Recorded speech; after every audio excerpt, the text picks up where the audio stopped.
আমার কাজিনের মানে ছোট বোনের অভিযোগ হলো সে বিরিয়ানি রান্না করলে বিরিয়ানির চিকেনটা জুসি হয় না, চিকেনটা শুষ্ক হয়ে যায় বিরিয়ানির, এবং বিরিয়ানিতে মুরগির কোনো টেস্টই পাওয়া যায় না। বিসমিল্লাহির রহমানির রহিম। আসসালামু আলাইকুম। আজ আমি আপনাদের সাথে শেয়ার করতে যাচ্ছি চিকেন বিরিয়ানির একটি প্রিপারেশন, এবং স্পেশালি আমার বোনের কথা মাথায় রেখে সমস্ত টিপস সহ থাকছে আজকের ভিডিওটি। তবে টিপসগুলো জানতে হলে দেখতে হবে পুরো ভিডিওটি। পুরো রান্নাটি হতে সময় লেগেছে 1 ঘন্টা, কিন্তু রান্নার আয়োজন করতেই সময় চলে গেছে 2 ঘন্টা। তার মানে বিরিয়ানি কোনো তাড়াহুড়ো করে রান্না করার বিষয় নয়। হাতে অন্তত 3 ঘন্টা সময় নিয়ে রান্নার মাঠে নামতে হবে। চিকেন বিরিয়ানিতে চিকেন রান্না হতে সময় লাগে প্রায় 30 থেকে 40 মিনিট, আর বিরিয়ানির পোলাও রান্না হতে সময় লাগে প্রায় 20 থেকে 30 মিনিট, আর 10 মিনিট দম দিতে হয়। ব্যাস এই 1 ঘন্টায় রান্না খতম চিকেন বিরিয়ানির। এবারে দেখে নেওয়া যাক রান্নার আগের প্রিপারেশন। টিপস নাম্বার 1, বিরিয়ানিতে চিকেন যাতে জুসি হয় সেজন্য ফ্রেশ চিকেন নিতে হবে।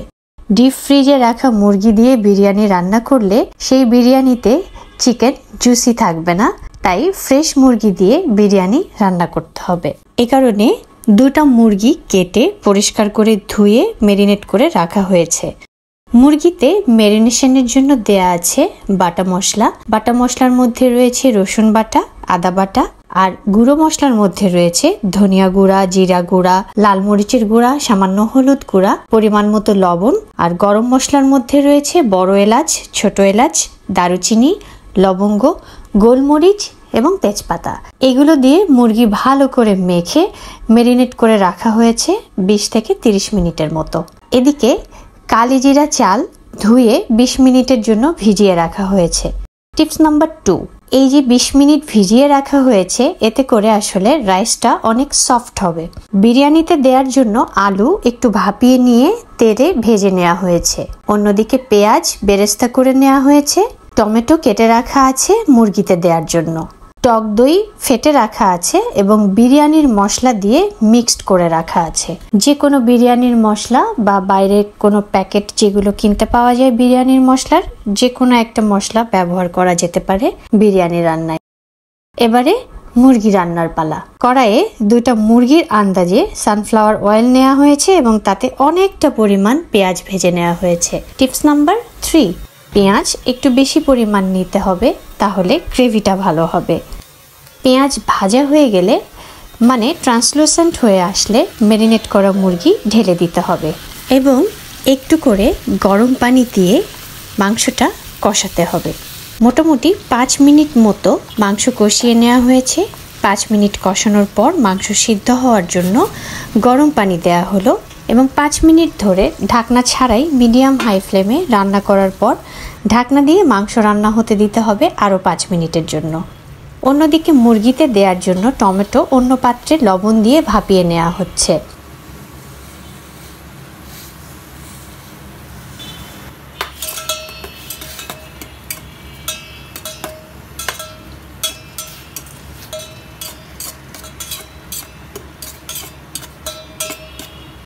এদিকে 5 মিনিট ঢাকনা দিয়ে রান্না করার পর ঢাকনা খুলে মুরগি আবারও একটু কষিয়ে নিতে হবে এবং ঢাকনা দিয়ে আবারও 5 মিনিটের জন্য রান্না হতে দিতে হবে। এদিকে কিন্তু টমেটো ভাপিয়ে নেওয়া হয়েছে। আবারও 5 মিনিট পর ঢাকনা খুলে মুরগিটা আরেকবার দেখে নেড়েচেড়ে কষিয়ে নিতে হবে এবং আবারও ঢাকনা দিয়ে রান্না হতে দিতে হবে 5 থেকে 7 মিনিটের মতো। এভাবে 5 মিনিট পর পর ঢাকনা খুলে 4 থেকে 5 বার মুরগিটা কষিয়ে নিতে হবে। মোটামুটি 25 মিনিট পর এবার মুরগিতে বিরিয়ানির মশলা মিক্সড করা টক দই ও টমেটো ঢেলে দেওয়া হলো। যদিও সেটা অফ ক্যামেরায় ঢেলে দেওয়া হয়েছে, তাই আমি এই ভিডিওটা দেখাতে পারছি না। এবারে টিপস নাম্বার 4, যে কোনো টক জাতীয় জিনিস রান্নার শুরুতে দেয়া যায় না, তাহলে সেই রান্নার সেদ্ধ হতে চায় না। তাই মাংস বা অন্য কোনো কিছু সিদ্ধ হওয়ার পর শেষের দিকে টমেটো বা তেঁতুল এই জাতীয় টক দিতে হয়। এবার আবারও ঢাকনা দিয়ে ঢেকে চুলার আঁচ মিডিয়াম লো ফ্লেমে রেখে রান্না করতে হবে 10 মিনিটের মতো। যেহেতু টক দই টমেটো দেয়া হয়েছে তাই ব্যালেন্স করার জন্য সামান্য চিনি দেয়া হয়েছে নামানোর আগে আগে। 40 মিনিট রান্নার পর মুরগি একদম তেলের উপর উঠে এসেছে। চুলার আঁচ বন্ধ করে দেয়া হলো। মুরগিতে বেশ পরিমাণ গ্রেভি থাকতে হবে, যা টক দই ও পেঁয়াজ এই গ্রেভিটা তৈরি করতে হেল্প করবে এবং মুরগি 80 থেকে 90% রান্না করতে হবে, মানে মুরগিটা যেন ভালো মতো সেদ্ধ হয়। এবারে পোলাও রান্নার পালা। পোলাওয়ের চাল 20 মিনিট ভিজিয়ে রাখার পর পানি ঝরতে দেওয়া হয়েছে। যেহেতু 1 কেজি চাল মানে 4 পট চাল, তাই পানি 8 পট মেপে একদম ফুটিয়ে রাখা আছে। কাঁচামরিচ ফালি করে রাখা আছে। এবার রাইস কুকারে চাল ঢেলে দেওয়া হলো। চলে গেল কাঁচামরিচ ফালি।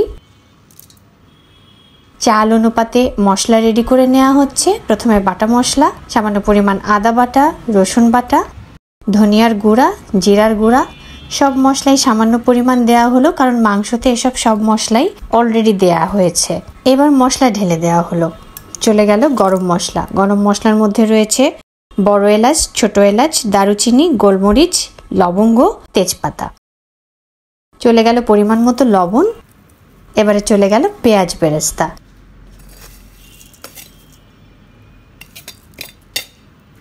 এখন দেয়া হলো সানফ্লাওয়ার অয়েল ও সামান্য সরিষার তেলও। এখন কুকার অন করে চালটা ভালো মতো ভেজে নিতে হবে, মোটামুটি 30 সেকেন্ডের মতো। টিপস নাম্বার 5, এভাবে 30 সেকেন্ড বা 1 মিনিট চালটা ভেজে নিলে বিরিয়ানি কিন্তু খুবই ঝরঝরে হবে। এখন চলে যাচ্ছে গুঁড়ো দুধ। টিপস নাম্বার 6, গুঁড়ো দুধ কখনোই চাল ভাজার সময় দিতে হয় না, তাহলে পুড়ে যাবে। তাই পানি দেওয়ার আগ মুহূর্তে গুঁড়ো দুধটা দিতে হয়, অথবা পানি দেওয়ার পরে দিলেও হয়। এবার বিরিয়ানির মেপে রাখা ফুটন্ত পানি চলে গেল।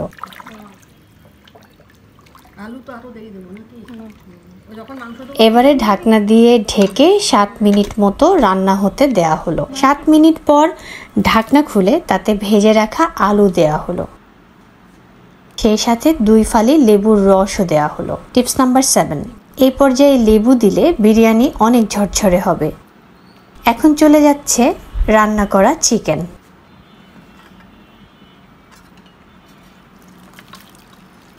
রাইসের সাথে চিকেন ভালোভাবে মিক্সড করে নিয়ে ঢাকনা দিয়ে ঢেকে রান্না করতে হবে আরও 10 মিনিট। টিপস নাম্বার 8, রাইস 7 থেকে 10 মিনিট রান্না হওয়ার পর যখন চাল 60 to 70% সেদ্ধ হয়ে যাবে, তখন মুরগি বিরিয়ানিতে অ্যাড করতে হবে। তাহলে মুরগিটা জুসি থাকবে ভিতর থেকে। যদি শুরুতেই অনেক পানি থাকতে অ্যাড করা হয়, তাহলে মুরগির জুসিনেসটা আর থাকে না, এবং এর থেকে পানি বেশি শুকিয়ে গেলেও মুরগির টেস্ট ভালো মতো রাইসে প্রবেশ করবে না। 10 মিনিট পর রাইস কুকার বন্ধ করে আরও 10 মিনিটের জন্য দমে রাখা হলো। এবার বিরিয়ানি বেড়ে নেবার পালা। একদম ঝরঝরে, সফট এবং মুরগিতে জুসিনেস সহ মুরগির বিরিয়ানি রেডি। নিশ্চয়ই আমার কাজিন সহ যাদের বিরিয়ানি রান্নাতে সমস্যা ছিল তাদের জন্য বিরিয়ানির এই রেসিপিটা কাজে আসবে। তো আজকের ভিডিও এ পর্যন্তই। নিশ্চয়ই সবাই সবার অবস্থান থেকে ভালো আছেন। সবার জন্য রইল শুভকামনা। সকলকে অসংখ্য ধন্যবাদ।